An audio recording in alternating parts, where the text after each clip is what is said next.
On the first episode of Rebrand Review, we're going to be talking about everybody's favourite service buying website.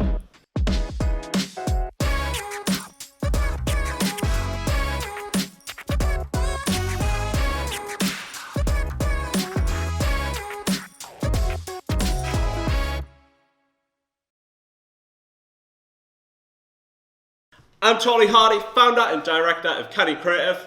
I'm Glen. I'm brand designer here at Canny. And today we're going to be talking about everybody's favourite website, Fiverr.com.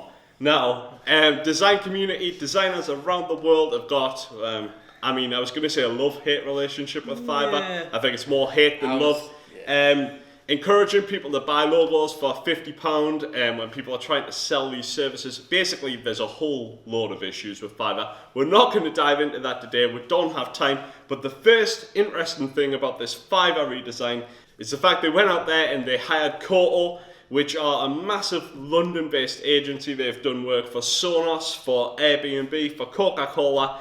The budget for that project, for this Fiverr rebrand, is going to have been through the roof. Yeah, it's gonna have been massive. And they didn't actually use someone off their own platform. It does just feel like you've sort of sold out the whole idea behind Fiverr. Hazard in a guess, that budget is gonna be a chunky 5-figure sum. Definitely. And there must have been a clever way for them to use the designers on the Fiverr platform. Video, like you could have literally videoed the whole process of going through, and you could even choosing pick, Fiverr. you could have picked people from there. On YouTube at the minute, Fiverr are actually paying people to, they're paying photographers to hire 10 photographers to take a photo and then review it. So for them, Fiverr to not embrace that, to me, it's a little bit, they've undersold that platform. They could have went big on it. They could have filmed the whole process, like Glen said. Anyway, let's dive in and find out what Fiverr have been up to. So, the new logo mark, it's nice. It's inoffensive, a sans serif typeface, and they've rolled the dot off the I to the end. It doesn't feel like they've done a huge deal to it. I feel like there was more character in the rolled. Yeah, with the serif from the old typography was definitely a little bit more characterful. Yeah, but I do like how they've sort of ditched the circle. Feel like the circle made it very awkward to put it anywhere other than essentially smack bang in the middle of the page. Yeah, there is that. I think one thing for me is so they've rolled the dot off the top of the I, they've dropped it to the end of Fiverr, and the dot's circular, and to me, I don't know, maybe that dot should have been square. I quite like how they've joined the R's and they've got this ligature with the FI. That works nicely. Moving through this ligature mark, Koto have obviously presented them with this whole grid system type thing that me and you've talked about a lot of times. This just seems overkill. We get it. It's an F and an I. They've got angles and measurements coming out that ears here. What? And really, I would imagine when you actually sold this to Fiverr, they would have no idea what these mean. Maybe we're underselling Fiverr's marketing team there, but that's insane. All those measurements there are insane. What is nice here though is Fiverr, rather than when you make a social media icon and your company and your logo is a word, it's easy to just take the first letter of the word and drop it into the social media icon. What they've done here is taken FI, and it kind of encourages you to think Fiverr, which is really nice. So I would say conceptually that works beautifully. It's quite nice because they actually do bring the circle back quite a bit as well. So they put it in a circle, and it's almost as if they're bringing that circle playing from with the dot. Going from there. Okay, let's talk about the colour palette. Do you want to kick us off here? We've talked about this. It looks very Spotify to start off with. It does. Immediately the Spotify. Blacks, the greens, and I like the what is that, the Fiverr pink and the orange, but it does feel very Spotify. And then you've got a massive problem with Fiverr yellow medium. I'm going to flash this up on the screen. Fiverr yellow medium. What the hell even is that colour? It just looks like sick. It's dirty. It is, and them medium colours are going to, I'm imagining, are going to get used a whole lot. That to me, is just, I'm sick emoji. Yeah. That's how I feel about This palette actually reminds me a lot of what eBay tried to do with their rebrand, where they were choosing like really odd clashing colours, and I think it worked for eBay. Here, they've kind of went half for that and half for Spotify, which is I don't know how I feel about it. It's all right. What's really strange about it is I really like the orange, the green, and the pink, but everything else, it's just it's all over the place. All right, typography.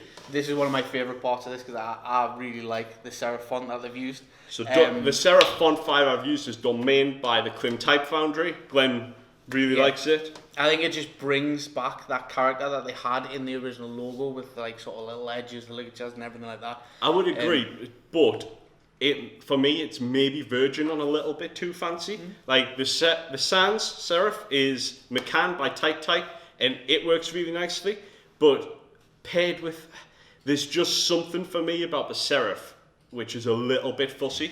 We have seen it used where it's a bigger weight.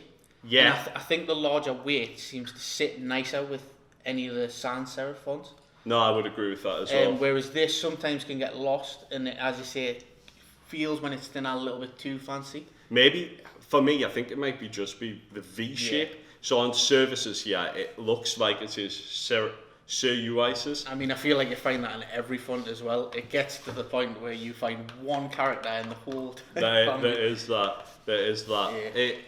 I mean, on the whole, it is nice, and it does have that throwback vibe, which is pretty cool. All right, another element to discuss is definitely the photography. So I think they've had this heavily stylized photo shoot done. Yeah. In all honesty, it's beautiful. Like, them photos and the way they've set these up look great, but I honestly, personally think that they're absolutely dreaming if they think all the people and the freelancers on Fiverr are gonna get photos like that. Most people are going to take their photos like this in their bedroom. Team photography is always a huge thing that we always have problems with, and you just have to deal with what you get. And I think something like this, great idea. Beautiful, but dreaming. All right, what we're going to do now is run Fiverr's new animation, which is called Another Chapter Together. We're going to give some thoughts and feedback on that as it's playing. The old logo is nice now. It is, yeah. Just that dot killed it. See, I think you could have pushed the two on together as well. Yeah. Well, I mean, what you want to do. See there where they've used that serif and it's a bit weightier. Yeah. That's nice. Much nicer actually. The distinction between the two gives it enough contrast but doesn't get lost in it. Yeah, I agree. The photography style works nicely for all their promotional stuff. Yeah. Really well. As you see, all them headshots. How many people will get that? Yeah. I wonder if they're going to change like all the in-app interactions to look like that as well. You'd imagine they're going to have to do something with it. Yeah. I mean, there's not a lot to say about the animation. Like, it works nicely. The brand, I think it actually benefits the new branding by coming to life. Like, it looks better when it's brought to life, but then I think that could be the same. You could say that about a lot of brands, to be honest. All right, and then the other thing Fiverr have done is rolled out a new video series called Transformation Stories. So we're gonna have a little look at that, which we'll just view one of them. The first one here is Patina and Co. So let's view this video. Stacy has 4 kids, I have 3, and we really started this business in the midst of all of that chaos and craziness. We're living in unprecedented times, and every shop does need to have a digital presence, whether it be people walking through our door or people hundreds of miles away looking at our website. We want everyone to feel like they know us. This isn't just furniture. It's a cool looking video. It's hard to know what they'll have. But what have they managed to get off Fiverr? That to me just looks like they've moved a lot of old looking furniture into you sort of know, you know what they do. You don't know what they've got from that's Fiverr. A great promotional video for them as a business. Yeah. But I mean, there's that one tiny shot of the logo at the beginning, but that's probably it. And that line, there was a line on the bottom there that said, "Received free services from Fiverr," which is, it's all well and good, but even it kind of skews the dynamic because they haven't organically went onto Fiverr and picked someone for their video. They've been given probably Fiverr's best designers to work with them. So is that a fair representation? Because did Fiverr just put their best designers to work on it? Is that what people are going to expect? And it's 30 seconds of nothing, really. Yeah. Like, as I say, a great promotional video for them but as the actual company, not necessarily for Fiverr themselves. Alright, let's wrap this up with a quick summary. For me, the new Fiverr brand identity, it's not bad. It's not good. It's not good. It is literally right down the middle. Yeah, it is what it is. That said, it was always going to be hard to like, given my dislike for the service. Yeah. The font and colour palette do help. There's some bold choices there. Yeah. That does bring it a long way. Photo style's unachievable in the long run, but looks good from the off. I mean, for you, was the original better? I like the original better. I have to say, I think they could. The idea of updating it, bringing it out the circle, yes, and I think the idea of adding that little FI and bringing in some new colours, new fonts would have been great. It definitely had some more personality than the original identity. Okay, we're going to score rebrands on the rebrand review. It feels only right. So, out of 5. Scores out of 5. Thinking and concept. I went for 2. You've went for 2. Yeah, I mean, sold out.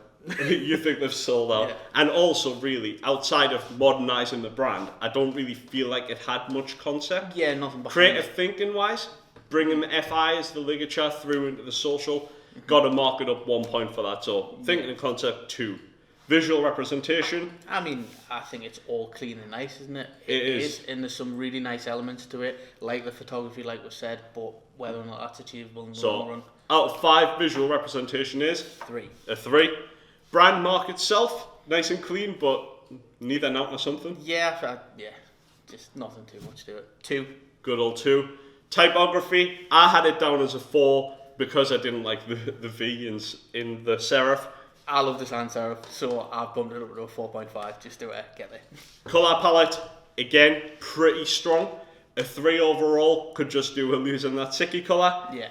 Average out, this brings Fiverr's new brand identity in at a 2.9 out of 5, slightly above average. So yeah, happy days for Fiverr. It'll be interesting to see where they go in the future. Yeah. Tune in next time to the rebrand review, and we'll see you then. Remember, like, subscribe below, and catch you later.